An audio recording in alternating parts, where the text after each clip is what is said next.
pattern of destabilizing activities around the world. In addition to expelling intelligence officers, President Trump also ordered the closure of the Russian consulate in Seattle. Last week, Trump spoke with Russian President Vladimir Putin by phone and failed to bring up the attack on UK soil. But an administration official says that as these actions were developed, Trump has been involved from the beginning and was briefed throughout the weekend. Tamara Keith, NPR News. The Federal Trade Commission has confirmed that it's investigating the possible misuse of the personal information of as many as 50 million Facebook users. NPR's Laura Seidel reports the probe comes after the social network admitted it suspended a firm that worked with the Trump campaign. In a statement, the FTC says it takes very seriously recent press reports raising substantial concerns about the privacy practices of Facebook. Privacy activists and some members of Congress have called for the agency to fully investigate whether the improper handling of Facebook user data violated a 2011 consent decree. In that decree, Facebook... You mean they do not consent? Was an agreement that the social network would obtain explicit permission from users to share their data with third parties. For its part, Facebook says it will comply with the FTC and says it would, quote, appreciate the opportunity to answer questions the FTC may have. Laura Seidel, NPR News. In Atlanta, some online city services are still down after a cyber attack last week. City Mayor Keisha Lance Bottom says IT experts are working around the clock, but don't have an idea on when everything will be back up and running. We are dealing with a hostage situation, so just as we wouldn't give away too much information if there were a physical hostage, we do have to be careful as we speak about timelines. The hack hit a number of internal timelines, including payment processing, but critical departments like public safety, including 911, are not affected. 911, 119, 4718, 4711, 18 is 911, 9, mirror image 911? 3.26%, and the S&P 500 up 70 points at 2658, 7%. This is NPR. Support for NPR on WRTI. So there's that. The state of John Kwok, whose bequest serves as an enduring investment in the future of public radio.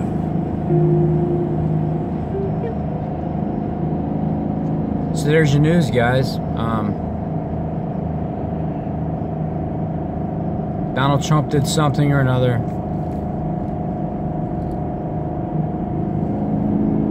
What did he say? He got 40.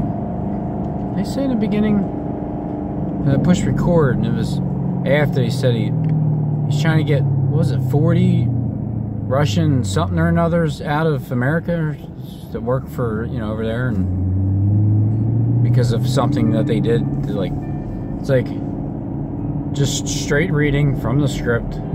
Like, yeah, this is day, what's today? I don't know.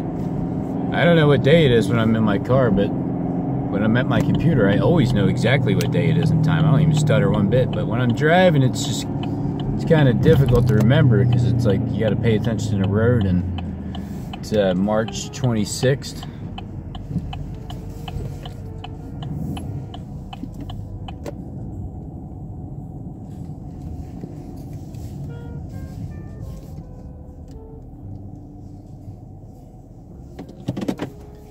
I'll be right back. At its current level of about 4.1, they're projecting a 3.6% unemployment rate in 2019 and 3.6% in 2020. Inflation in 2020, they're expecting it to be 2.1. Now, there's an old phrase, and you may know it. Much can happen between the cup and the lip. Have you heard that one before, brother? Much can happen between the cup and the lip. And 2020 is a long ways off.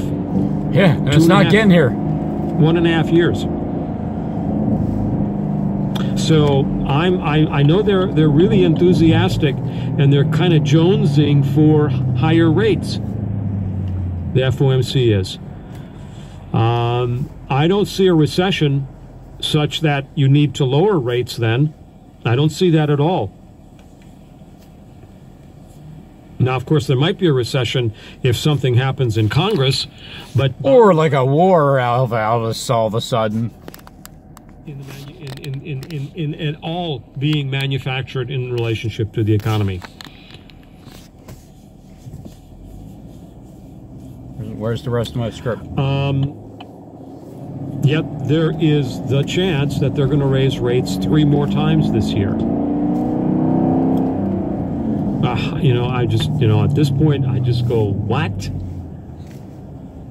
How's that working for you?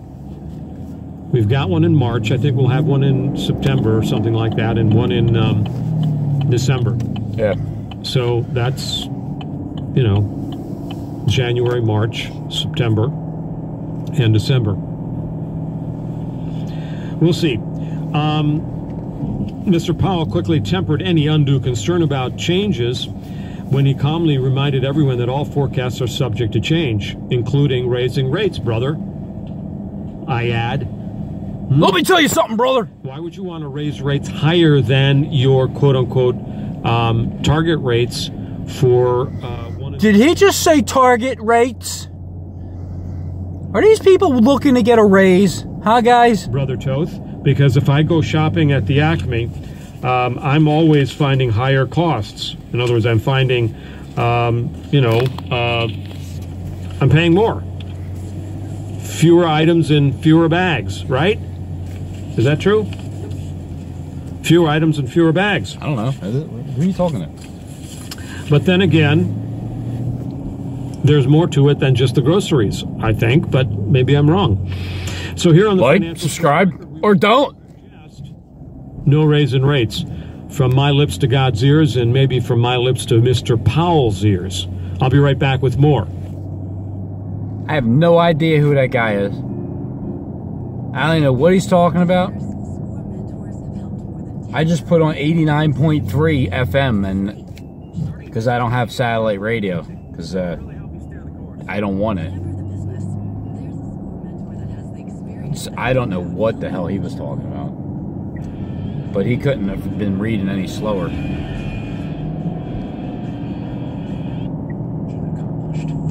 The policy announcement specifically cites gender reassignment surgery, or gender confirmation surgery as some call it, as a disqualifying factor. Do you think the focus on medical requirements is fair? I don't think so. What you do by focusing on medical procedures, for the first place, is potentially turn transgender individuals into second-class citizens. As members of the military, we are afforded all medical care deemed necessary by a doctor. If you say that one class of citizen is unable to get that, you're separating them out and potentially setting them up for stigmatization or discrimination. You waited to come out until Defense Secretary Ash Carter made the announcement of the policy change under President Obama. What does it feel like now to have a subsequent president say, we may try to roll things back to where they were before? It's disheartening. For me, I know that I've been in the military a long time. I'm going to make it through this. I have a lot of resources at my disposal. But for the 19, 20-year-old person that's hearing that they're not wanted, that's a contributing factor to things like the depression or suicide that some people outside the military, experience because they're just not accepted by anyone. The military for transgender people is actually an amazing protective factor for those things, because as an accepting institution that provides medical care and a mission, a sense of purpose, and most likely the Defense Department is the largest employer of transgender people in the world, it's an absolutely amazing opportunity for us to get out there, serve, and be respected for who we are and what we bring to the fight. So having someone say that you're not wanted, well, it hurts a little bit. Lieutenant Colonel Fram, thank you so much. Thank you for having me. Brian Fram, who also goes by... Okay. Many will be offended in these days, eh? Active duty increased homosexuality? Nah, we're not seeing it.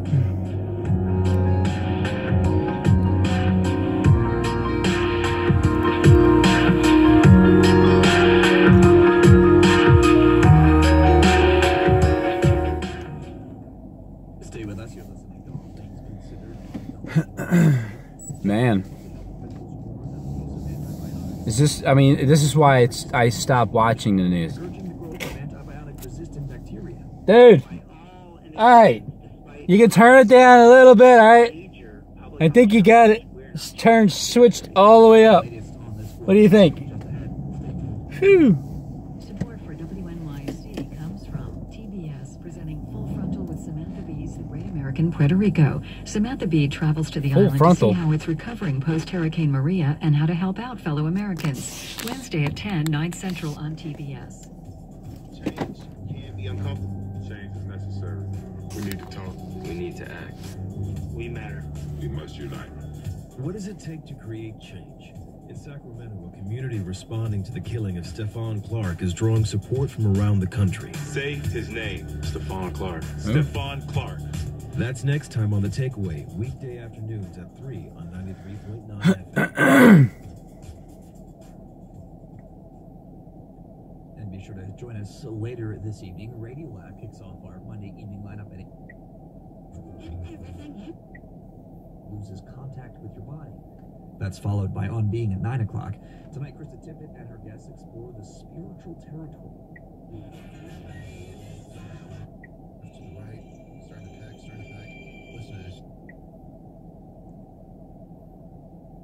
But if you use a title like financial advisor, it muddies the water a great deal,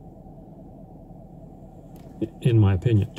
So, anyway, I wanted to share some of the insights or lowlights and highlights of this article, and I'm glad they do it because it's always fun to share with you what we're lying about, what's right now happening.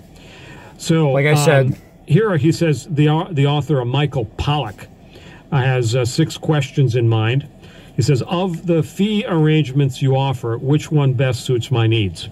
And I talk about that with my clients. We offer 3 arrangements right up front. Transactional, assets under management, and fixed fee under my registered investment advisory agreement.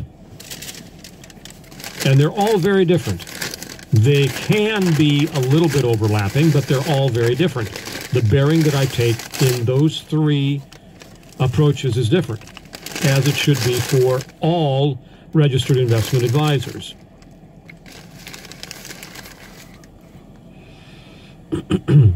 Most registered investment advisors do not offer 3 ways of carrying out their practice, honestly. But I'm informed by the fact, and this is not a sales pitch to you, ladies and gentlemen, but it's important to understand what exactly is going on. I'm informed by the fact that sometimes it's appropriate to do, and in the client's best interest, under a fiduciary bearing, to do a transaction. A fiduciary? Come on, man. Collect a fee from that transaction. It happens. I kid you not. It happens.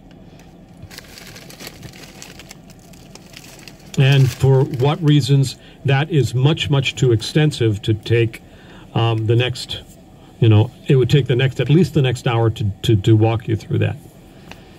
But it happens. It has to be what's in the best interest of the client, the fee structure. Number 2, assets under management are pretty much standard. Here, it's very interesting in the article that they say the price of advice for less than $500,000 is 1 3/4% to 2%. That's on the high side, quite a bit. At Chestnut, we operate considerably below that. And then they offered a few other bands. And the point that I'm trying to make to you is not, again... Please! Can you get to your point, whoever you are, whatever you're even talking about? That there are distinct ways to operate. And there's 3. Like I said, you can pay me a fee for the transaction. You can pay me a fee for the assets under management, where we offer portfolio management based on investment policy. if that's appropriate. And number 3, fixed fee advice hourly to tell the client what to do, and the client goes off and does it at our hourly rate. So I find that's, of the fee arrangements, generally, if they're working for a Wells Fargo or a Merrill Lynch or Linsco Private Ledger, LPL, or any of the others, they don't have other, quote-unquote, arrangements to offer, generally, or they only have 2. Number 2, what services am I actually getting for my money?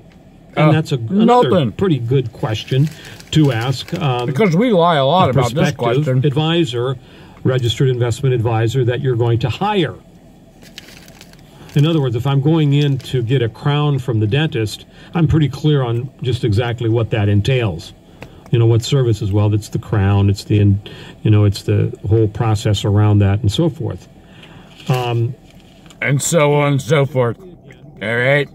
That's why I didn't get my tooth, because I know the whole process. It's like the crown, the whole process. It is what it is. In terms of our fixed fee, pay me my fee and walk right back out on the street. Like kind of like buying a washing machine. You're going to pay that, company for that washing machine, and they're going to give you a warranty, and they're going to kind of explain it to you. But then after that, after you take it, you're up to your it's kind of up to you. Creek, right? Somewhat similar, but not maybe a great example, but somewhat similar. So the services actually are important to be outlined, and we do that with our clients. So that's a good question. Freaking like flip-flopping. Can you give me a discount on fees? I do not, ladies and gentlemen, discount.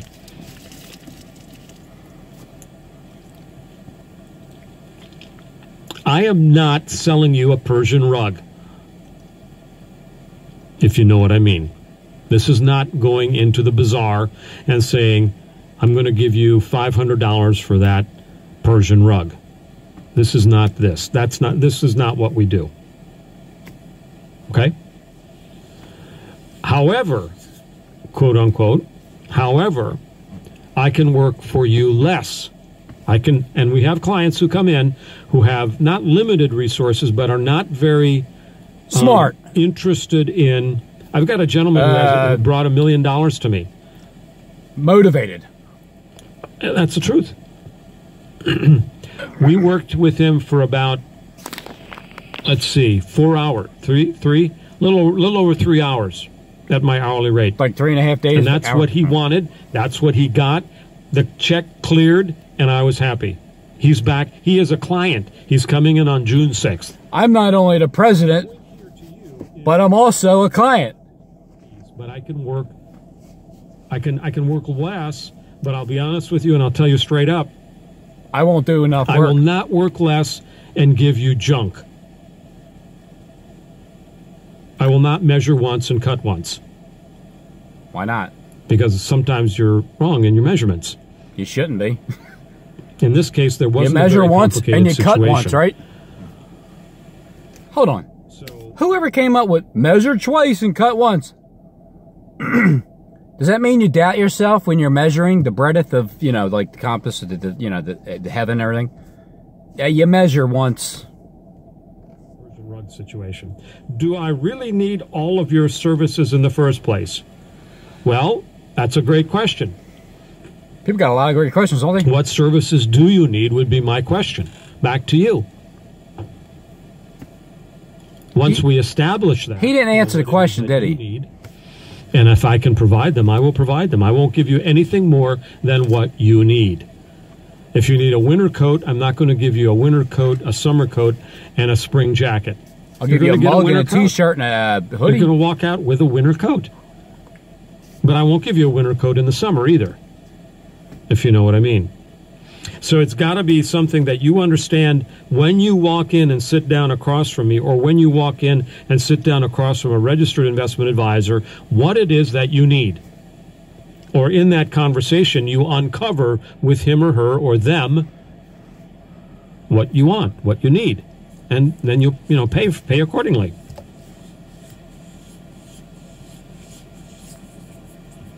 Number 5, could my net costs be higher than what we've agreed on?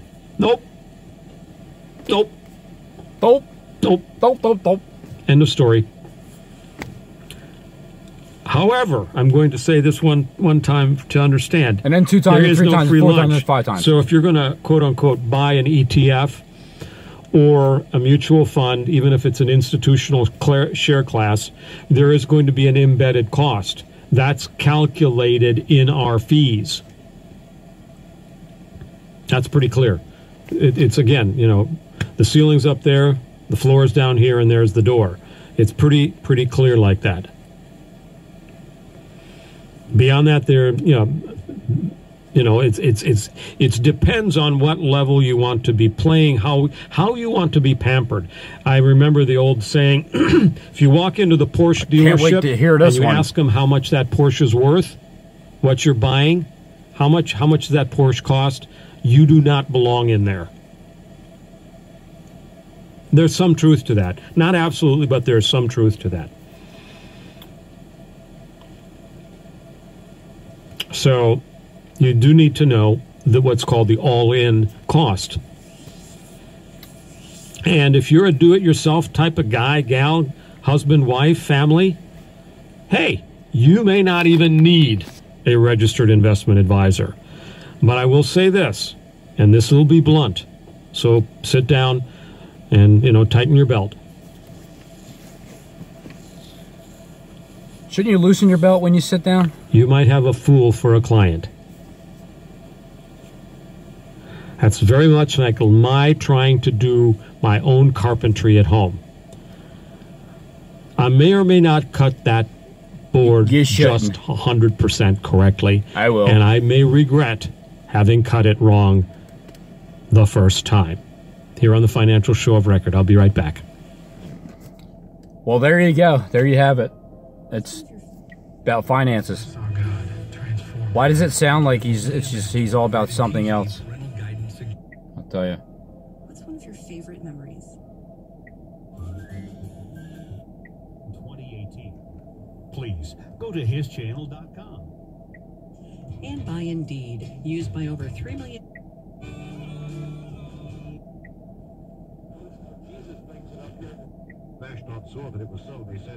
Is there oh, hold on. Howard Kurtz Live, April 16th at 7 p.m. Each ticket includes a copy of Kurtz.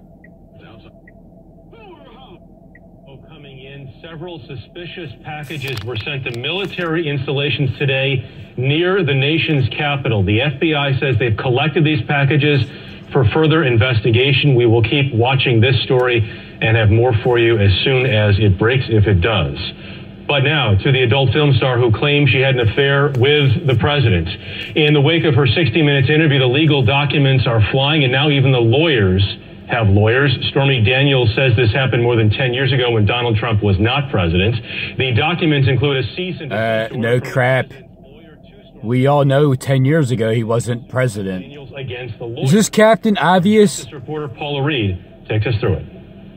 The president strongly, clearly, and has consistently denied these underlying claims. Today, the White House pushed back on adult film star Stormy Daniels' Why claim cut me on off, 60 bitch? Minutes that she had an affair with the president. This morning, the president tweeted a general reference to fake news, but did not mention Daniels by name. He's like, wow, you are special. You remind me of my daughter. Daniels was introduced to Mr. Trump at a celebrity golf tournament in Lake Tahoe in July 2006. Okay. She says Mr. Trump later invited her to dinner in a Los Angeles hotel suite. She claims they had sex even though she wasn't attracted to him. Did you want to have sex with him? No. But I didn't say no. I'm not a victim. I'm not. It was entirely consensual. Oh, yes. Daniels says 5 years after the encounter, she was threatened How could you be by a attracted man to in a Las Vegas him? parking He's a lot. chicken.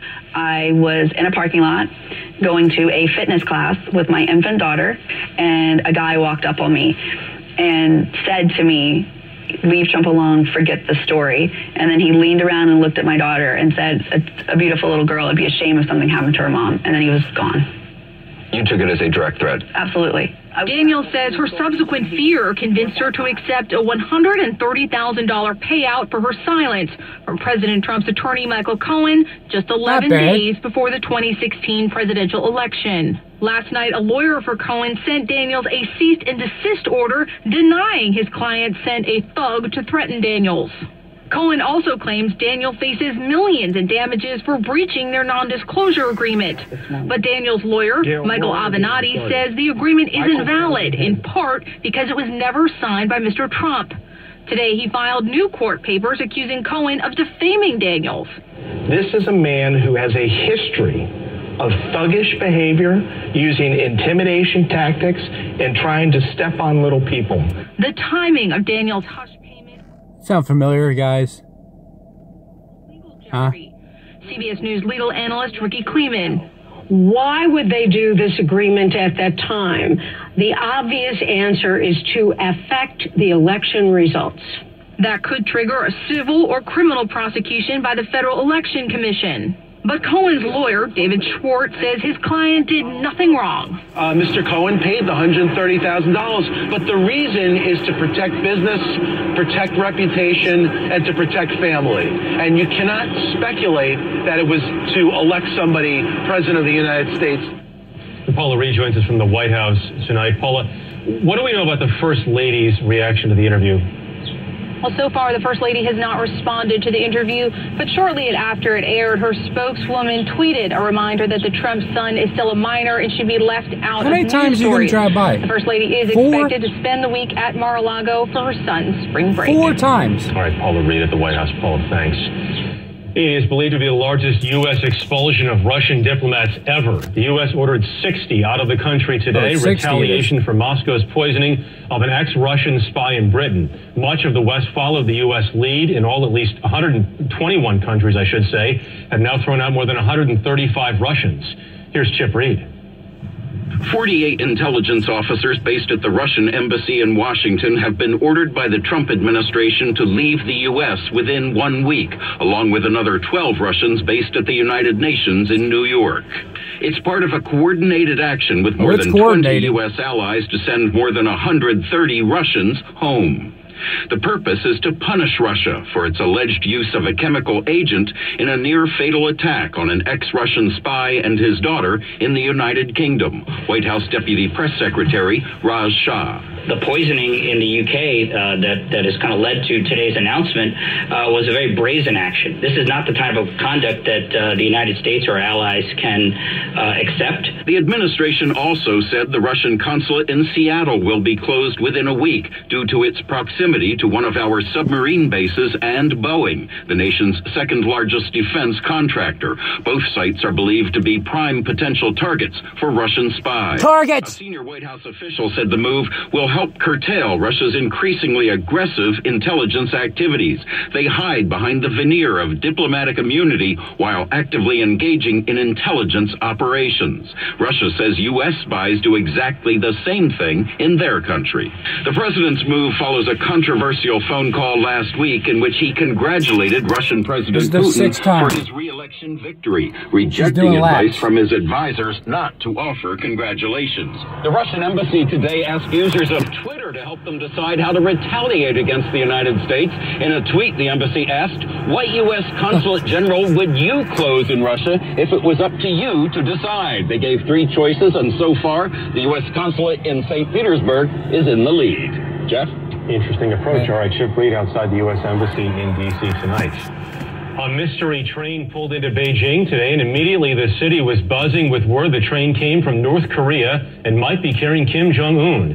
If so, it would be Kim's first trip out of the country since taking power in 2011. Ben Tracy's about 20 minutes from the station in Beijing. It was the distinctive green and yellow markings on the train that set off a firestorm of speculation.